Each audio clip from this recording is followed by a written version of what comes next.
So now we're going to take this profit formula, okay, and then we're going to break it down into smaller pieces so it will be more understandable. Let's go to model 4. So now we have the input, okay, and let's give names.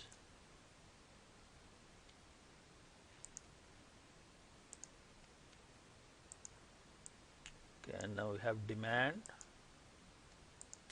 and order. So this is the expected demand. This is what our initial expected order is going to be. So these are the inputs. Now we can set up separate individual formulas for how much sales is going to be. So I have added a couple of additional rows here compared to your textbook. So this makes it even better. So your full price sales will be, so if the demand is less than or equal to the order quantity, okay, then you will be able to sell all of demand. Only demand can be sold. Otherwise, if demand exceeds order quantity, then only the order quantity will be sold. You can't sell more than the order quantity that's on your hand. So that's your full price sales. Now discounted sales will then be, so order quantity is how much you will have minus the full price sales. Now let's give names here also, and let's clear the format because it's in dollars. So here the B12 is how much we are selling, so full price sales. Now let's look at cost. Fixed cost is fixed order cost. Okay. Variable cost is based on how many units we order. Okay. Whatever the number of units we order, not the sales, but how much we order times the variable cost. Okay. Now revenues, they come from full price sales, okay, full price shirts sold times the full selling price, then discount price sales, which is that, times the discount price, and then, okay, let's give names here also.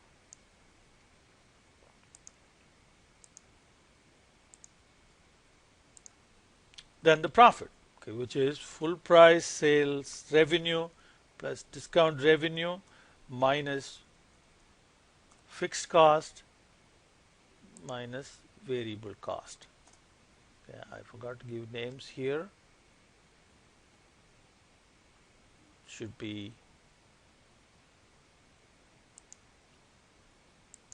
total variable cost. Okay, let's do that.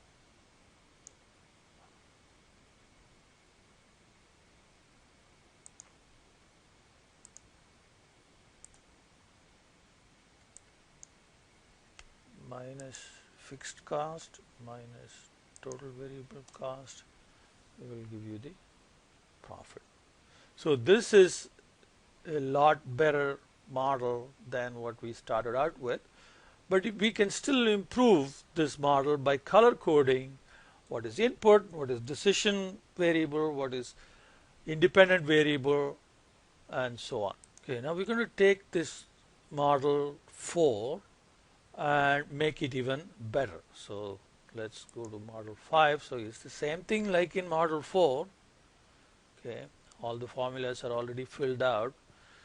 So now let's try to see how to make this even better. So let's give titles here.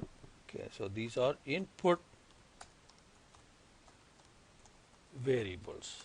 Okay, maybe we'll bold it. And the input variables, okay, let's color code these like that. Now demand is an uncertain variable, so let's give a title here, uncertain variable, and we could probably use a different color coding for that. And order is the decision variable. So let's okay, we have decision variable. Let's color code that differently. Okay, and then we have output variables, which is here. Okay, actually over there, sales. Okay, output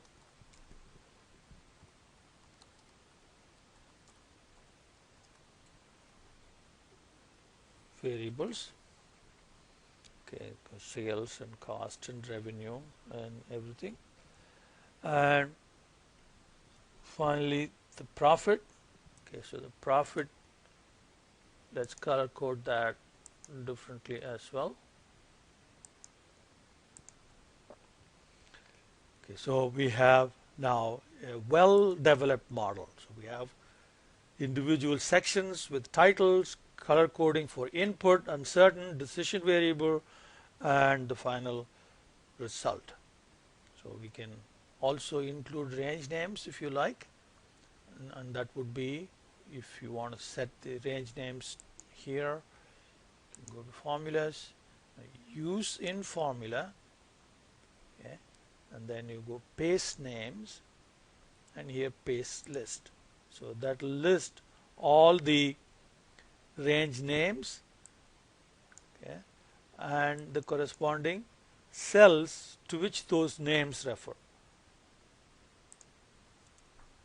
Okay, this gives us a very good model, well set up, and this is what I expect all the students to do for all the models, to not just give me the correct answers, but do it in a way that's well made and